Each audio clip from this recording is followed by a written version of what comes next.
สบายดีสร้างสบายดีแล้วแหละเนาะบัดนี้เนาะสำเร็จนะพี่น้องประตูกันมาก็เห็นเรียบร้อยเนาะ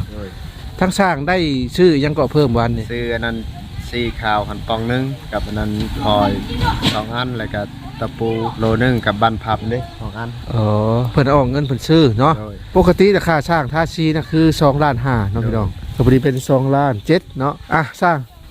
2.7 ล้านครับขอบใจไปเฮ็ดทางใดเดียวนี่นะเฮ็ดอยู่นาละแอนทางใดนะได้ทางครับ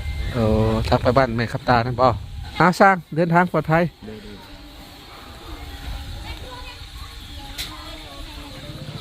สบายดีพ่อพี่น้องฝั่งลาวและสวัสดีพ่อพี่น้องฝั่งไทยและก็ต่างประเทศนำเด้อสำหรับคลิปนี้บ่พรก็ได้มาอยู่ที่บ้านน้องลินดากัญญานะพี่น้องก็คือที่ได้มาอัปเดตที่บ้านทางน้องอะไรเนาะแล้วก็ได้มาจ่ายเงินค่าสร้างเงินทาสีก็เป็นเงินทางพี่เปิ้ลอยู่ประเทศสวิตเซอร์แลนด์นะพี่น้องที่สมทบเข้ามาเนาะหลังจากจ่ายค่าสีค่าสร้างจากเงินกับเรือบ่ได้นะพี่น้องเรือประมาณ 4-5 แสนนี่แหละเนาะ 4-5 แสนมาพร้อมกับสิเอาไว้สมทบเข้าในการเรียนเอาซั่นซะแล้วก็มีผู้ใหญ่ใจดีอีกท่านนึงอยู่ฝั่งไทยเนาะเพิ่นก็ว่าอยากสนับสนุนการเรียนทั้งน้อง2 คนเนาะก็คือเพิ่นว่าชื่อพี่เจี๊ยบนี่แหละเพิ่นทักมาทางร้านนะพี่น้องเพิ่นก็ส่งเงินเข้ามา 5,000 บาทเนาะซึ่งบ่พร้อมก็ยังบ่ทันได้มีโอกาสที่จะไปซื้อรถจักรยานซื้อเครื่องเนาะไม่แต่ว่าบัดมีโอกาสก็สิได้ไปพาน้องๆไปซื้อเนาะโอเคนะพี่น้องเพื่อบ่เป็นการเสียเวลาเดี๋ยวพาเบิ่งซีบ้านของน้องก่อนแล้วก็สิได้ไปสอบถามทางน้องเพิ่นนี่นะพี่น้องตัวสีใหม่ซื้อว่าแจ่มเลยเนาะ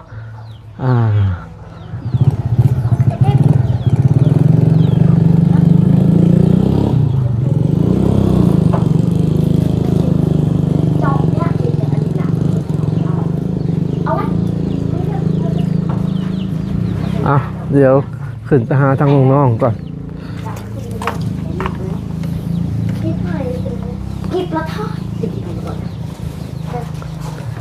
สบายดีน้องโตเนาะงามอะไรสีเฮือนบัดนี้ตัดกันขักอะไรเนาะไปจังได้กินข้าวกินน้ำนะบ่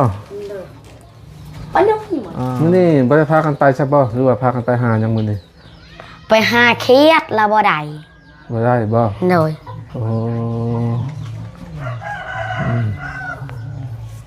เดี๋ยวมื้อหน้าสิพาไปซื้อรถจักรยานโดยมื้อหน้าก่อนหาโอกาสว่างๆก่อนเด้อโดยซึ่งช่วงนี้เพิ่นปิดโรงเรียนแม่นบ่มีแต่ว่าบัดซื้อจักรยานแล้วซื้ออุปกรณ์ปึ้มนั่นนี่แล้วก็สิได้พาไปพาโรงเรียนพุ่นแหละโดยเข้าโรงเรียนเนาะได้จักรยานนี่ยังแต่ละคนนี่ยังปั่นบ่เป็นเลยบ่โดยบ่เป็นมาเรียนปั่นแล้วเนาะโดยเรียนปั่น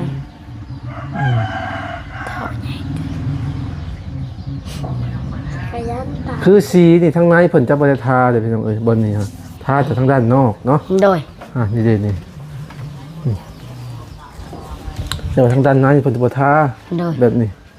คือทางด้านในจะทาแต่เขาจะทาทางข้างนอกสีตักต่างหากอะไรเนาะสีประตูคือกับสีขอบแล้วก็สีหลังคานะพี่น้องมื้อนี้บ่ได้เรียนหนังสือป่ะวันอาทิตย์บ่ได้เรียนวันจันทร์มื้อนี่มื้อได้เรียนมีแต่ว่าบัตรชื่ออุปกรณ์การเรียนด้านนี้กสิภาคไปนำครูผู้เก่าแหละอายุจะไปเรียนอยู่ห้องใหญ่เลยเนาะพ่อหมู่พ่อครูก็ได้ถ้าแม่นว่าได้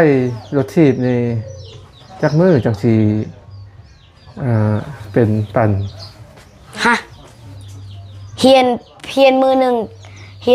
บางทีก็เป็นจักรยานได้โดย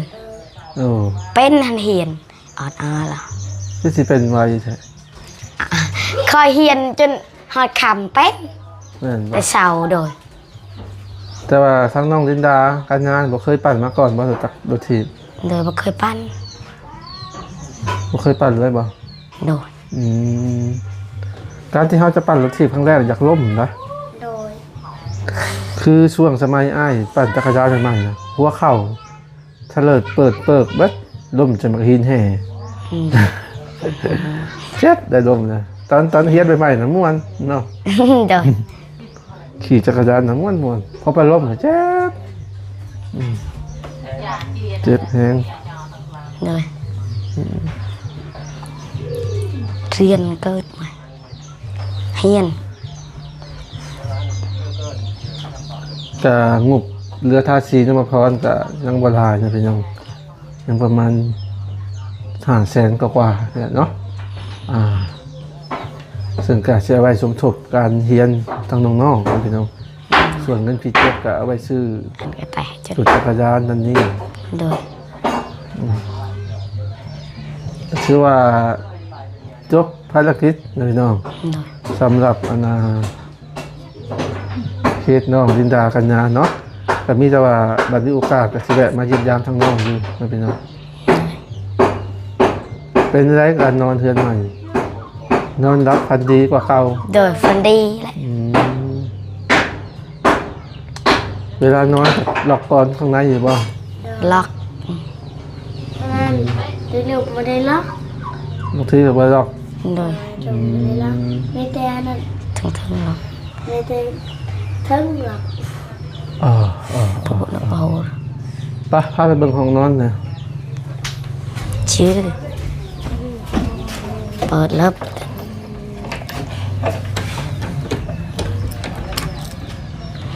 นอนนี่เนาะ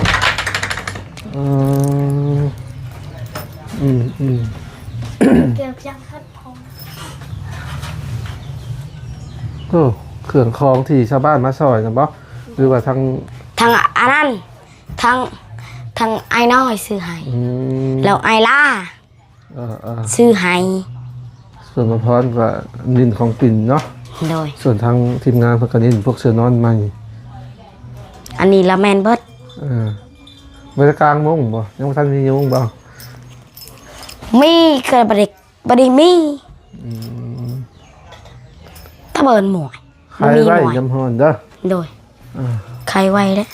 ใครหน้าต่างไว้ เปิดไว้นอนก็เปิดเอาไว้ เย็นเนาะ โดยให้เย็นแหละหอนเลย เปิดเอาไว้ บ่ย่านเนาะเรือนสูงเนาะ บริยานและ เรือนสูงบ่สิบ่ย่านครับเปิดเลย 40 เมตรกว่าคน ขัดต่ำๆนะย่านอยู่คนคอยเบิ่ง คนสูงอัดอะไร ยามห้องก็ใครไว้แล้วก็เปิดพัดลมสมุนมีภัยก็เย็น โดย เครื่องของกระดาษอยู่เนาะ โดย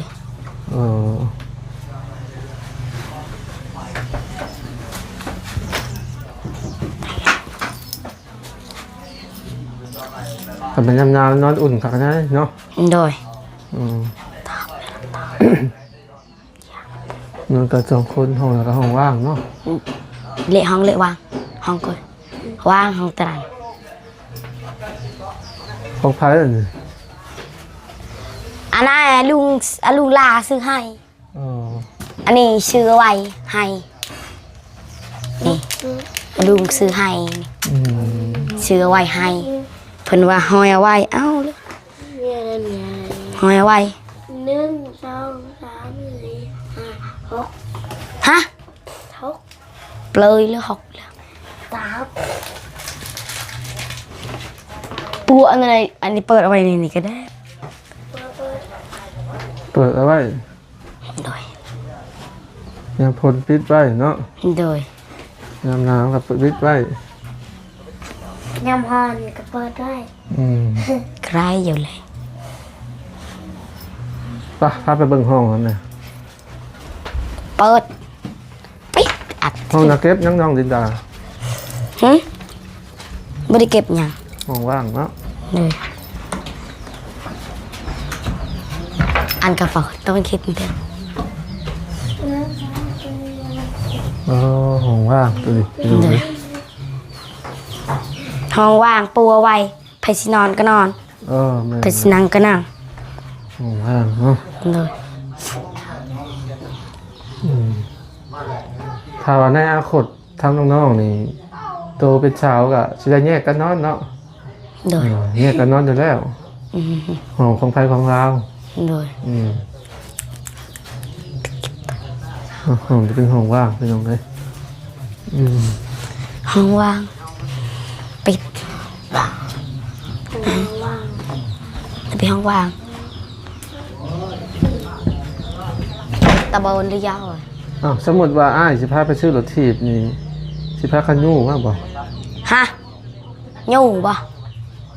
ยูมาแล้วบ่เป็น อืม เทนเท่าไร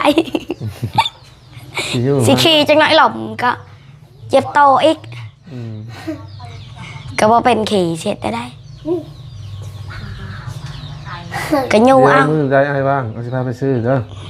แล้วก็สุดเสื้อคงเสื้อขาวนี่ยังบ่ทันมีเลยเนาะ อย่างทันนี้แหละ อยากได้ผู้ละจักสุดผู้ละ2สุดพอบ่ โดยพอ เสื้อขาวอย่างละสิน2โตวเสื้อขาว2โตวเนาะ โดย แล้วก็กระเป๋า โดย อุปกรณ์ปึ้มนั่นนี่ โดย เออ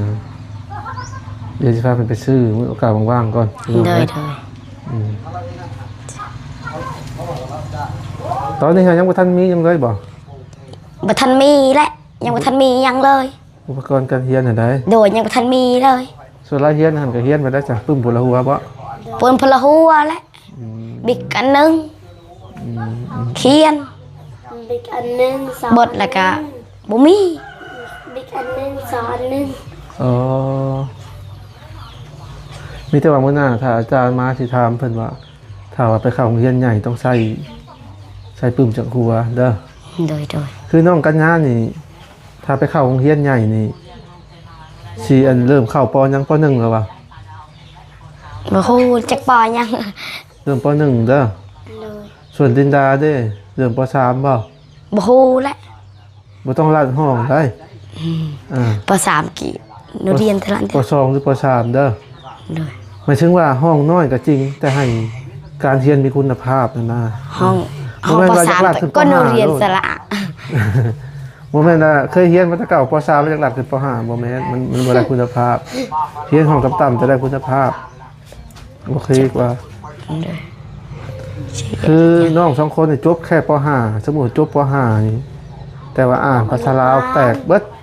ภาษาพื้นฐานเป็นเบิดก็ถือว่าโอเคแล้ว เขียนเขาเขียนน้อยในกระดานเลยเหรอเขาไม่ต้อง จากที่อ้ายสังเกตเห็นเด็กน้อยสมัยนี้ม .2 ม .3 ยังอ่านภาษาลาวบ่ออกโอ้ซึ่งทางอ้ายเฮ็ดแล้วก็อุกใจนำเด้ขึ้นบ่จะชื่อขึ้นห้องนะ ห้องใหญ่ บ่มีคุณภาพนะ ม6เขาม7เขาอ่านได้เบิดผู้ก็อ่านได้ บางทีก็ขึ้นบ่จะชื่อนะน้องดินดาฉะนั้นแล้วก็อยากให้น้องนี่กลับไปเรียนป .2 หรือป .3 ใหม่เด้อเรียนสลงสระใหม่ สระอะสระอา ไปเรียนสระยุคใหญ่ สระ คือจบที่สระ สระชื่อสระ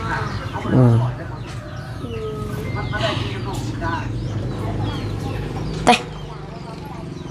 แม่นแล้วต้องอันนั้นต้องกลับไปเรียนป .2 หรือป .3 ดินดา ฮะ น้องดินดากันยานอยู่ต้องป .1 เจ๊อะไรคือออดอ้อเหรอเหมือนป.1 กระเป๋าสาว แต่ละเอียด กระเป๋าอนุบาล โอ้ต้องรัดดอก กระเป๋าอนุบาล คือจังว่าทั้งแม่เปิ้นเพิ่นสิแต่งเพลงให้ใหม่บ่เนาะหรือจังใด บ่ฮู้ อ๋อเพิ่นว่ามื้อนั้นว่าสิ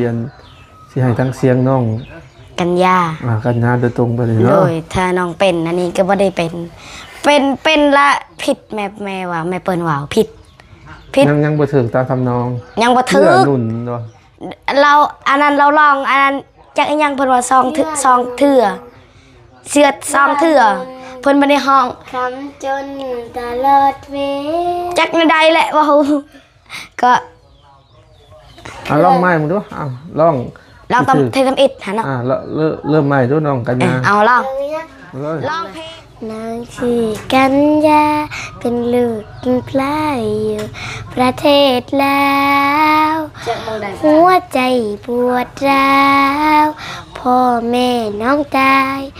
จากไกล เราสองพี่น้อง จมูกมันอัด นางสีกันยาเป็นลูกกำพร้าอยู่ประเทศลาวหัวใจปวดร้าวพ่อแม่น้องตายจากกันไกลเราสองพี่น้องต้องสู้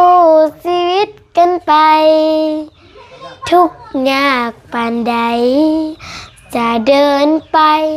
ให้ถึงฝั่งฝันลำบากแสนเข็ญลำเข็นแต่นอสตาน้องกันยาบ่ฮู้สิเฮ็ดจังใดได้แต่วาดฝันว่าสักวันต้องมีให้ได้ทุกยากปานใดจะเดินไปให้ถึงฝั่งฝันสวรรค์เมตตาให้ได้มาพบผู้ใจบุญช่วยเหลือเกื้อหนุน เกื้อกูลบ่ ฮะ ช่วยเหลือเกื้อกูลบ่ เสื้อเรือเกินคุณหรือเปล่าหรือว่าสีเรือเกินมันก็บ่ ช่วยเหลือเกินคุณ บ่แม่น คำจุด เอาหน่อยได้ คือจังว่าช่วยเหลือเกื้อกูลบ่ เสื้อเรือเกลือคุณเอาล่างอ่ะ ช่วยเหลือเกื้อคุณคำจนตลอดเวลา ขอบคุณทุกท่านที่รวมสร้างฝันเป็นจริงขึ้นมาน้องก็สัญญาว่าจะเป็นคนดี จากใจกันยาขอสัญญาว่าจะเป็นคนดี ชื่อไม่น่าเชื่อเคยอดทนสื่อไปเพื่อวันนั้นมาถึง ต่อ แต่ ไม่ได้ลอง ใช่ไหมอดทนสู้ไปเพื่อวันนั้นมาถึง แกก้อยเวติดึกกัน ลำบากแสน เอา เข็ญ เนาะเอาประมาณนี้พี่น้อง ประมาณนี้เลย อ่า จาก คือ ไหน เราเพิ่นก็เป็นวัดเนาะ โดยเป็นวัด ถ้าว่าน้องกันนะเฮียนร้องกันเลยก็สิเก่งจังได๋เฮียนเพิ่นคู่มือ เก่ง เฮียนใส่ลูกคอเด้มันก็ฝึกขึ้นเลยมันก็เสียงดีขึ้นเอง